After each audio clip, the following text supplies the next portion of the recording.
Primero que nada, muchas gracias a todos ustedes por estar hoy aquí. Efectivamente hubo una extensa reunión del Consejo de Ministros el día de hoy, que lo que buscó fue hacer una puesta a punto de temas relevantes que se han ido suscitando en los últimos tiempos. El primero de ellos se refiere al presupuesto nacional. Ya muchos de sus colegas han adelantado de que no habrá un mensaje complementario por parte del Poder Ejecutivo, pero sí el beneplácito que ha tenido el Consejo de Ministros en el entendido de que una ley tan importante como la ley presupuestal haya tenido media sanción en la Cámara de Diputados, en donde hemos avanzado desde nuestro punto de vista sustantivamente en un conjunto de áreas prioritarias, como son el financiamiento de la pobreza infantil, así como un conjunto de temas que están relacionados con el desarrollo del país, el crecimiento económico y el desarrollo productivo nacional. Eso fue parte de lo que se llevó casi toda la jornada del Consejo de Ministros evaluando lo que ha sido este trabajo. Ustedes recordarán, este era un gran signo de interrogación que se había puesto sobre nuestro gobierno en el sentido de si era posible o no, sin mayorías parlamentarias, poder tener una ley tan importante como esta.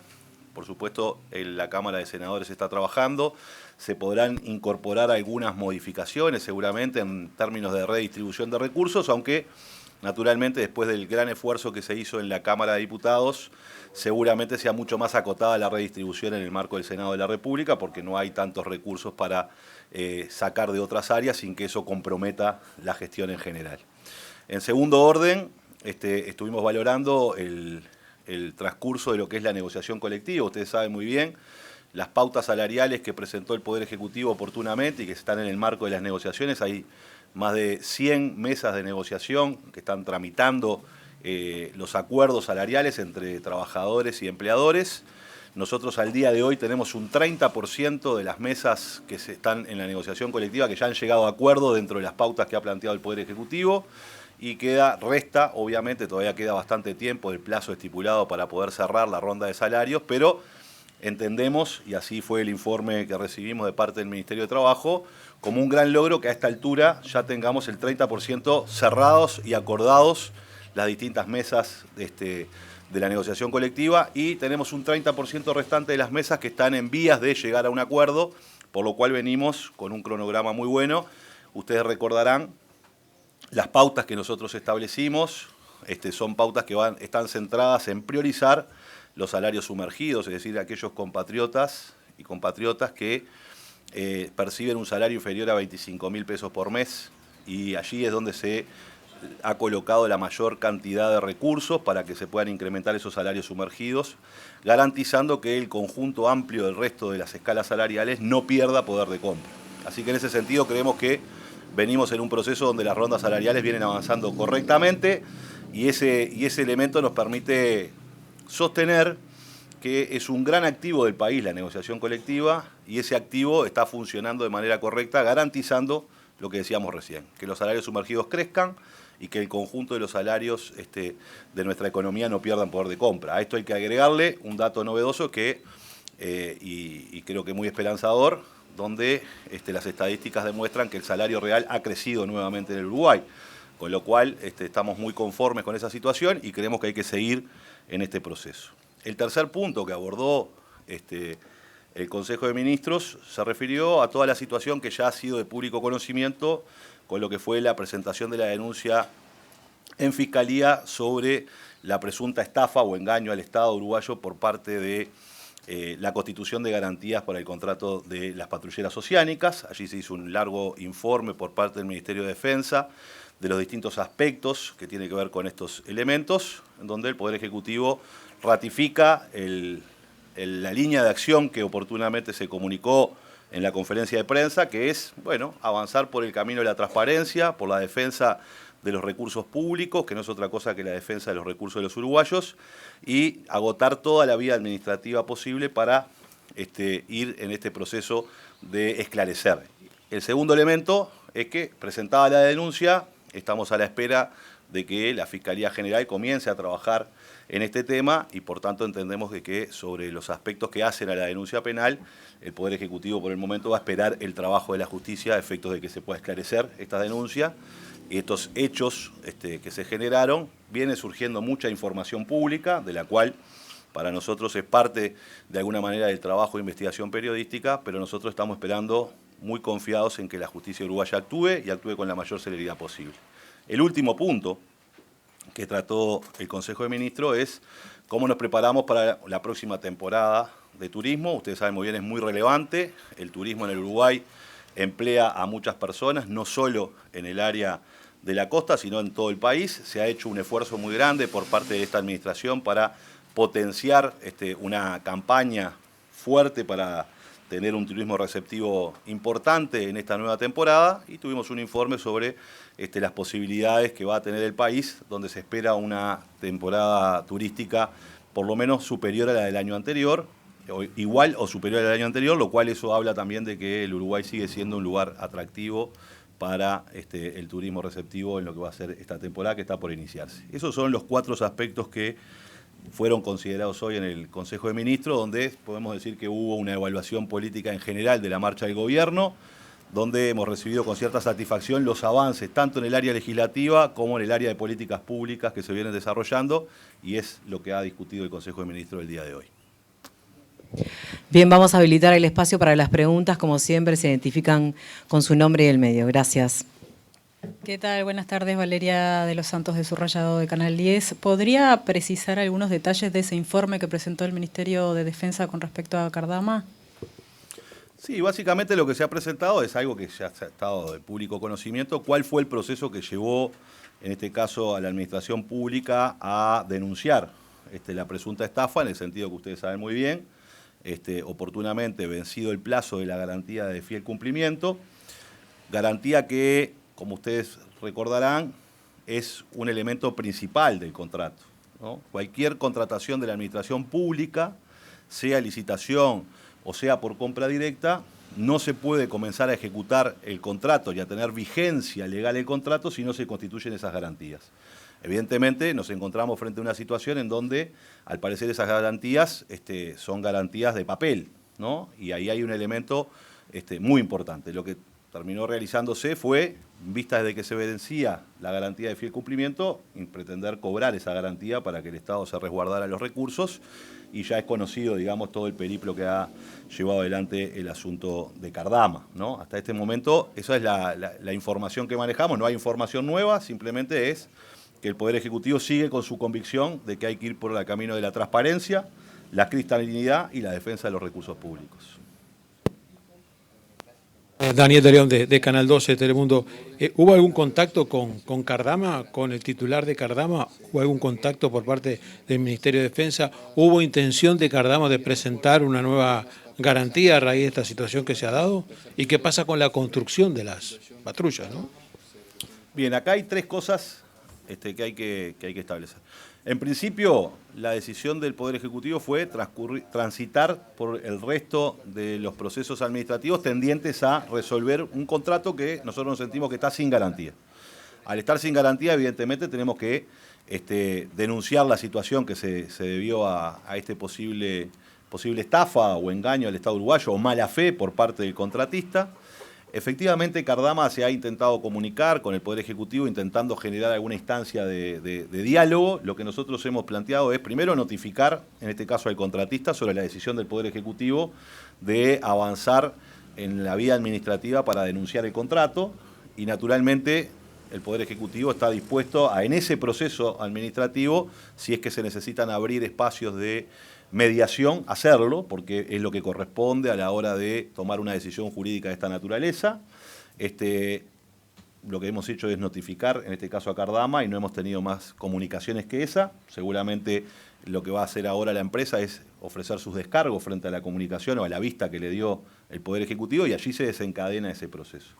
Con respecto a las patrulleras oceánicas, por supuesto que es un objetivo, creo que reconocido por todo el sistema político y por el conjunto del Uruguay, que el Uruguay necesita tener este tipo de patrulleras, y por tanto la tarea a la que está encomendado el Poder Ejecutivo, naturalmente, es a resolver los aspectos que tienen que ver con el contrato, pero también a garantizar la posibilidad de que el Uruguay cuente con patrulleras oceánicas. Eso lo necesitamos. Evidentemente allí hay un conjunto de dudas porque hoy tenemos un contrato sin garantías. Veremos si este procedimiento será con el mismo astillero o con otro, o en conjunto o en un consorcio, eso será un tema que se podrá analizar en el futuro. Lo cierto es que el objetivo del Poder Ejecutivo es tener patrulleras oceánicas y en ese sentido desencadenaremos todos los procesos tendientes a poder garantizar esa situación. Además, el Estado uruguayo ya lleva invertido 30 millones de dólares y por tanto esto es importante para nosotros ver qué es lo que se ha hecho hasta el momento y ver cómo puede seguir la construcción de las patrulleras oceánicas y en qué hipótesis se puede dar.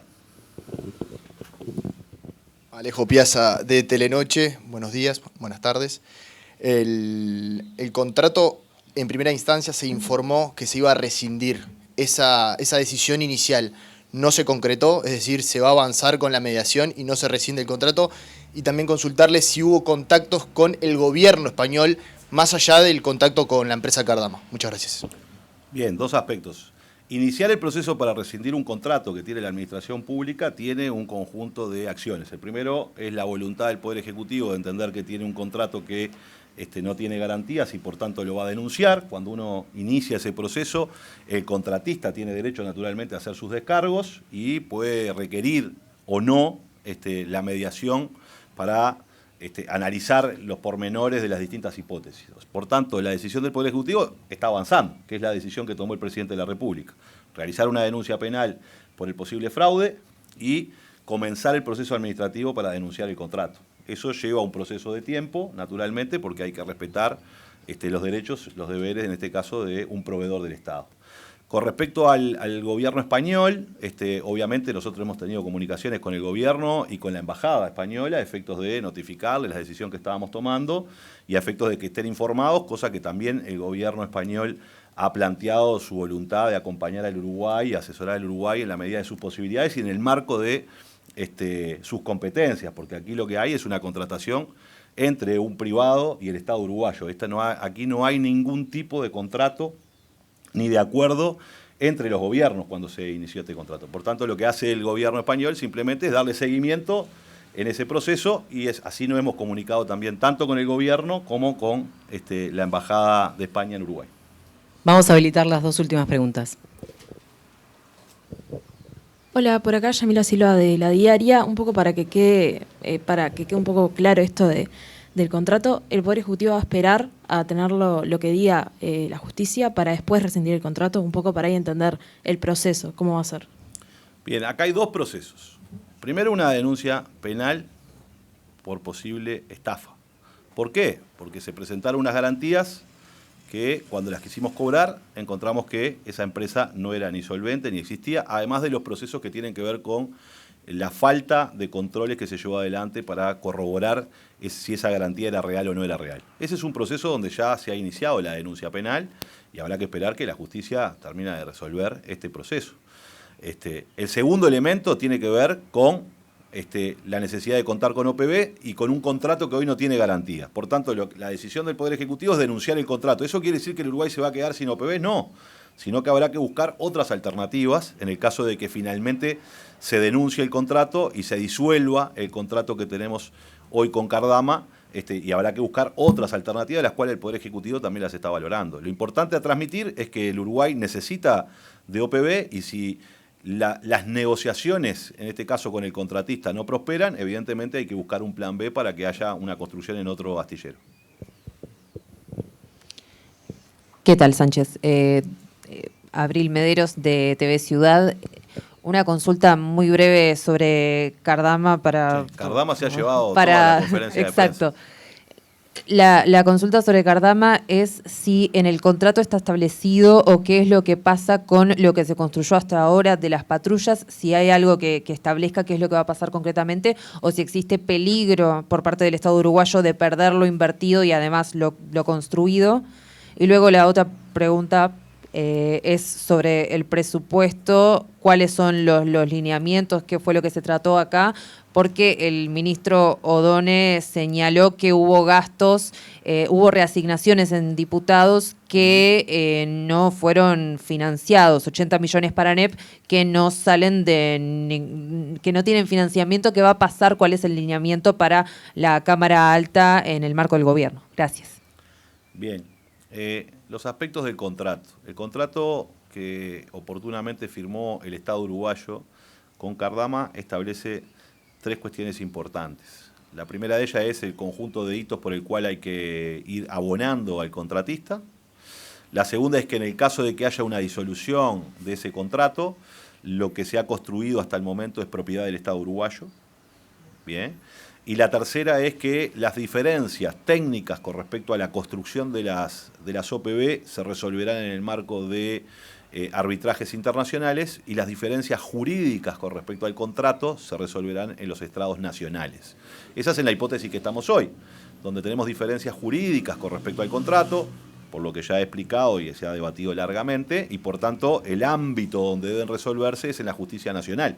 Y por eso nosotros nos estamos remitiendo a la justicia nacional, tanto en los dos procedimientos, en la presunta estafa, y por tanto en la denuncia, en la justicia penal, como en la justicia administrativa, en el caso de resolver las cuestiones de rescisión del contrato. Ese es el primer punto. Sobre el presupuesto nacional, es efectivamente así, estamos muy contentos porque creemos que el país ha avanzado y ha consolidado una política económica que ha tenido un amplio respaldo del espectro político, porque eso lo denota la votación en general de más del 80% de los legisladores de la Cámara de Representantes, lo cual habla que el conjunto mucho más amplio de los votos que tiene el Frente Amplio hoy respaldan la política económica que está llevando adelante el gobierno de Yamandu Orsi.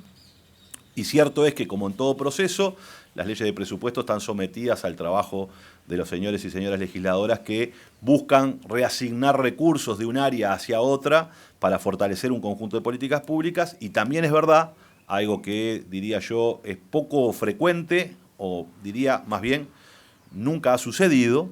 En este caso, la Cámara de Diputados votó un conjunto de asignaciones para la inclusión en el área de ANEP que no tienen un financiamiento. ¿Qué es lo que dice la Constitución de la República? La Constitución de la República es clara al respecto, que en el transcurso de las leyes de presupuesto, el Parlamento de la República no puede aprobar gastos sin decir de dónde salen esos recursos, ¿no? Este es un mecanismo que existe, que lo que protege justamente es al país de que el Parlamento no vote gastos que no tengan un respaldo, que serían gastos que no van a poder llevarse adelante porque no hay financiamiento de ellos. Efectivamente pasó de esa manera, no con los votos del Frente Amplio, sino con los votos de la oposición, que se votaron un conjunto de artículos que no están financiados, que ascienden a 80 millones de pesos, que es un tema que tiene que resolver ahora el Senado de la República, porque no puede salir del Parlamento un gasto que no tiene financiamiento. Esto como cualquiera de nosotros, si vas a ir a comprar a un almacén o a un supermercado, si no tenés saldo en la tarjeta no puedes comprar nada. Por lo cual este es un problema de técnica legislativa que habrá que resolverlo en el Senado de la República, y eso le pone además entonces al trabajo del Senado de la República una mochila más, que es resolver cómo se financian esos gastos ya aprobados por la Cámara de Diputados y que no tienen financiamiento.